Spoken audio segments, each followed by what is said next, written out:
آداب جمعہ 15 ہیں، 15 ہیں.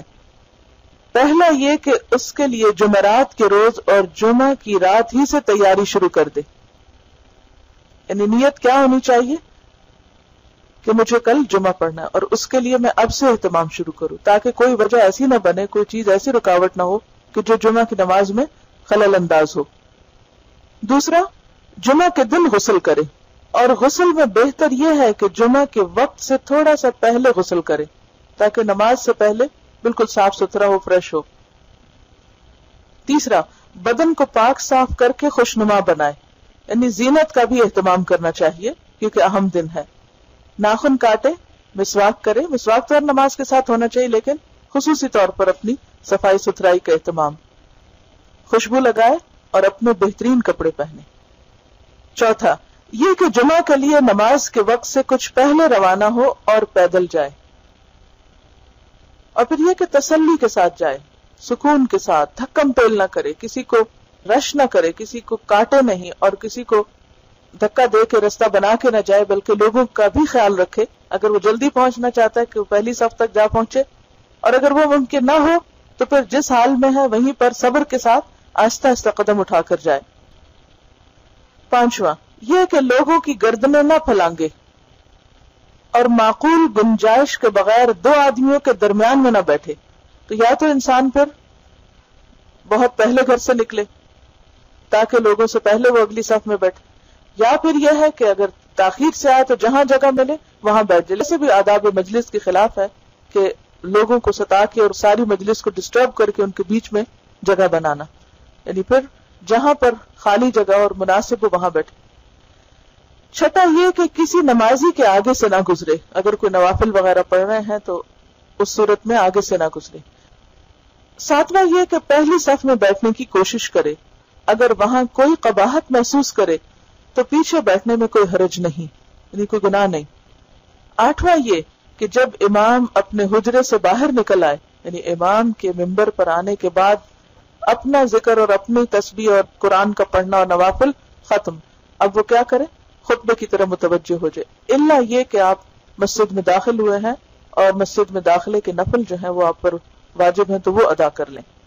اذان کا جواب دے اور پھر توجہ سے خطبہ سنیں. اذان کا جواب دینا بہت ہی خوش قسمتی کی بات ہے، اور خصوصاً میں سمجھتی ہوں کہ یہاں آپ کو ایک طرح سے انتظار کرنا چاہیے اور اس کی طرف توجہ رکھنی چاہیے، کیونکہ اذان کا جواب دے کر یعنی خاموشی سے سن کر اس کے بعد جو دعا کی جاتی ہے وہ رد نہیں ہوتی. نواں یعنی نمبر 9 یہ کہ جمعہ کے فرضوں کے بعد سنت ادا کرے. اصل میں جمعہ سے پہلے جو آپ پڑھتے ہیں نا رکعتیں، وہ مسجد کے داخلے کی ہوتی ہیں ایک طرح سے، اور جو بعد کی ہوتی ہیں وہ جمعہ کی سنتیں ہوتی ہیں. وہ کتنی ہے؟ وہ 2 بھی ہو سکتی ہیں، وہ 4 بھی ہو سکتی ہیں، وہ 6 بھی ہو سکتی ہیں. ٹھیک ہے، تو 2 کر کے 2، 4 اور 6. 10واں یہ کہ عصر کی نماز پڑھنے تک مسجد میں ٹھہرے، یعنی افضل ہے اگر ایسا کر سکے. لیکن اگر نہ کر سکے تو بھی حرج نہیں، کیونکہ قرآن مجید میں آتا ہے کہ فَإِذَا قُضِيَتِ الصَّلَاةُ جب نماز پڑھی جا چکے یعنی پوری کی جائے، فَانْتَشِرُوا فِي الْأَرْضِ تو زمین میں پھیل جاؤ. یہ اللہ کا حکم ہے. وَابْتَغُوا مِنْ فَضْلِ اللَّهِ اور اللہ کا فضل تلاش کرو، یعنی جا کے اپنے کام کاج کر سکتے، کیونکہ پہلے کیا حکم دیا گیا تھا کہ جب اذان ہو جائے تو کام بند کر دو. وَذَرُوا الْبَيْعَ تو اس کے جواب میں اب یہ کہا جا رہا ہے کہ جب نماز ہو چکے فَانْتَشِرُوا فِي الْأَرْضِ تو زمین میں منتشر ہو جاؤ، بکھر جاؤ. وَابْتَغُوا مِنْ فَضْلِ اللَّهِ اور اللہ کے فضل میں سے تلاش کرو، یعنی اپنا کام دوبارہ شروع کر لو. وَاذْكُرُوا اللَّهَ كَثِيرًا اور اللہ کو کثرت سے یاد کرو. کہاں؟ یا تو مسجد میں ہی ٹھہر کے، یا پھر مسجد سے باہر نکل کر اپنے کام کاج میں اللہ کو نہ بھولو. 11واں یہ کہ اس ساعت سعید کی جو جمعہ کے دن میں ہے، ساعت سعید سے کیا مراد ہے؟ خوش قسمت گھڑی. یعنی جمعہ کے دن صحیح احادیث سے پتہ چلتا ہے کہ ایک گھڑی ایسی آتی ہے کہ جس میں انسان جو اللہ سے مانگتا ہے وہ اس کو مل جاتا ہے، یعنی اس کی دعا قبول ہو جاتی. تو کہتے ہیں کہ حضور قلب اور ذکر الہی سے طلب کرے، کہ اللہ سے دعا کرے کہ وہ گھڑی اس کو نصیب ہو. 12واں یہ یعنی 12واں ادب کیا ہے کہ اس دن رسول اللہ صلی اللہ علیہ وسلم پر درود بہت زیادہ پڑھے، یعنی جمعے کے دن کی خاص عبادت ہے. 13واں یہ کہ سورۃ کہف پڑھے. 14واں یہ کہ جتنا ہو سکے جمعہ کے دن صدقہ کرے اور صدقہ مسجد سے باہر کرے. مسجد کے اندر کیوں نہیں کرنے کو کہا گیا؟ کیونکہ اس سے پھر مسجد کے آداب میں خلل آتا ہے، کیونکہ اس میں اگر پیسے کا لین دین اور باتیں شروع ہو جائیں اور وہاں پر اگر انسان لوگوں کو ڈھونڈنا شروع کر دے تو اس میں پھر عبادت گزاروں کی عبادت میں خلل آ سکتا ہے.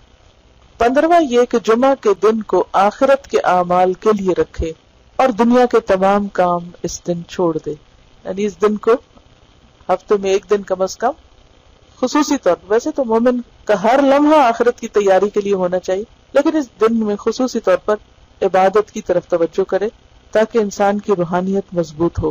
کیونکہ ہم اتنے مکینیکل ہو جاتے ہیں دنیا کے کام کر کر کے، تو اس سے بچنے کے لیے بہت ضروری ہے کہ ایک دن ایسا ہو کہ جس میں عام دنوں کی نسبت زیادہ عبادت ہو، خاص عبادت ہو، اور اس کو محسوس بھی کیا جائے تاکہ انسان کے اندر ایک انرجی آئے اور وہ بہتر طور پر اللہ کا ذکر اور عبادت کر سکے.